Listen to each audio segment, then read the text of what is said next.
ఈ నరాలు బ్లాక్ అయిపోవడం అన్నది అది నేను చాలాసార్లు చదువుతుంటా కొలెస్ట్రాల్ వల్ల బ్లాక్ అయితే నరాలని. కొలెస్ట్రాల్ వల్లే బ్లాక్ అవుతాయా? లేకపోతే ఇంకేమైనా సాల్ట్స్ వల్ల కూడా బ్లాక్ ఓకే. అవుతాయా ఏంటి? So that's a good question. సో ఇప్పుడు ఏం జరుగుతుందంటే కొన్ని రీజన్స్ చెప్తా. For example good cholesterol, bad cholesterol. Good cholesterol తక్కువ ఉంది, బ్యాడ్ కొలెస్ట్రాల్ కూడా తక్కువ ఉందనుకో, రక్త నరాలు మూసుకుపోవడం స్టార్ట్ అవుతాయి. గుడ్ కొలెస్ట్రాల్ హై ఉంది, బ్యాడ్ కొలెస్ట్రాల్ కూడా హై ఉందనుకో, మళ్ళీ రక్త నరాలు సన్నగా అయిపోతూ ఉంటాయి. Oh okay. Now good cholesterol ఎక్కువ ఉంది, బ్యాడ్ కొలెస్ట్రాల్ తక్కువ ఉంది అనే ఒకే కండిషన్లో మీ బ్లడ్ వెజల్స్ బాగుంటాయి. రెండిట్లో రెండు ఎక్కువ ఉన్నా రెండు తక్కువ ఉన్నా సన్నమైపోతాయి నరాలు. Yes, clear. Okay. నౌ ఇది వచ్చి కొలెస్ట్రాల్. అట్లాగే విటమిన్ డి. విటమిన్ డి అనేది ఈ మధ్య బాగా ఫేమస్ అయింది. ఎప్పటి నుంచి? కరోనా నుంచి. రైట్. అంతకుముందు పెద్దగా విటమిన్ డిని ఎవరు పట్టించుకోవాలి. ఈ విటమిన్ డి అంటే మనం ఏమనుకుంటాం అంటే ఎముకలకి కాల్షియంకి సంబంధించిందని మాత్రమే అనుకుంటాం. రక్తనాళాలు హెల్దీగా ఉండాలన్నా మీకు విటమిన్ డి ఉండాలి. నాకుంది విటమిన్ డి డెఫిషియన్సీ ఉంది. సో మీకు కూడా రక్తనాళ ప్రాబ్లం రావచ్చు. ఉందేమో ఆల్రెడీ. ఇన్ఫ్యాక్ట్ ఇండియాలో ఇప్పుడు దాదాపు 50% ఆఫ్ ది పాపులేషన్ పైగా, అంటే 150 కోట్ల 140 కోట్ల మందిలో దాదాపు ఒక 50, 60, 70 కోట్ల మందికి అయితే డెఫినెట్గా విటమిన్ డి డెఫిషియన్సీ ఉంది అనేది ఈ మధ్య వస్తున్న రీసెంట్ స్టడీస్. మరి ఎండలో తిరుగుతున్నాము అయినా విటమిన్ డి డెఫిషియన్సీ వస్తుందంటే నీ బాడీ అబ్జార్బ్ చేసుకోవట్లేదు. ఓ ఇది ఇట్ ఈస్ నాట్ జస్ట్ మనం బయట పని చేయట్లేదు, ఏసీలో పని చేస్తున్నాం కదా అందుకే విటమిన్ డి లేదన్నా కూడా లేదు. దానికి చాలా కారణాలు, ఆ సబ్జెక్ట్ మళ్ళీ మాట్లాడుకుందాం. Got it. So cholesterol, vitamin D, zinc, B12, magnesium, proteins, ఇవి ఒంట్లో తక్కువ ఉన్నప్పుడు అవకతవకలు జరుగుతాయి.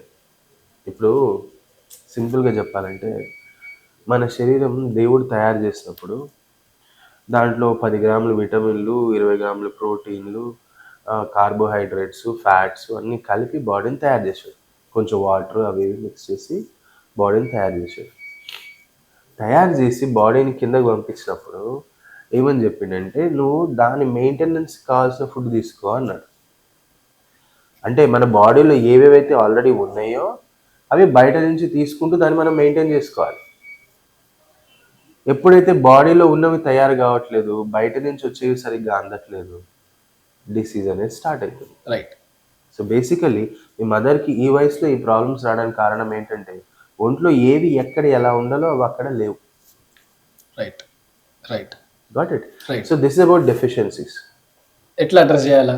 నెక్స్ట్, టైంకి ఫుడ్ లేదు, టైంకి నిద్ర లేదు. ఎందుకు? స్ట్రెస్. ఇది ఒక కారణం. ఇది ఒక సెట్. ఇంకొక సెట్ వచ్చేసి స్మోకింగ్, జర్దా, తంబాకు, పాన్ మసాలా, మందు.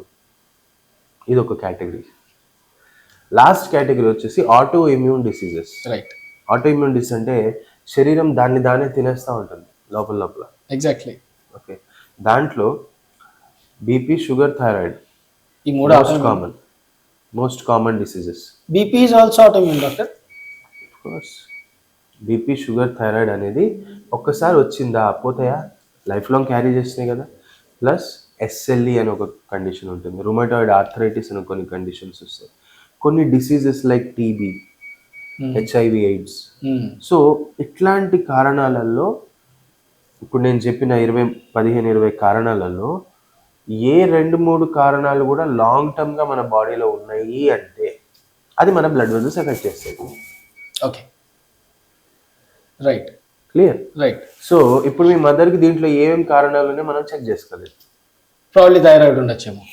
So what my mean to say is మనం ఫస్ట్ ఇవాల్యుయేట్ చేయాల్సిన దీన్ని తప్ప నువ్వు ఇదంతా సాల్వ్ చేసుకోకుండా, అంటే ఇంటర్నల్గా హీల్ చేయకుండా రైట్ ఎక్స్టర్నల్గా ఆయింట్మెంట్స్, క్రీమ్స్ అప్లై చేస్తే బెనిఫిట్ ఉంటుందా? ఆబ్వియస్గా ఉండదు.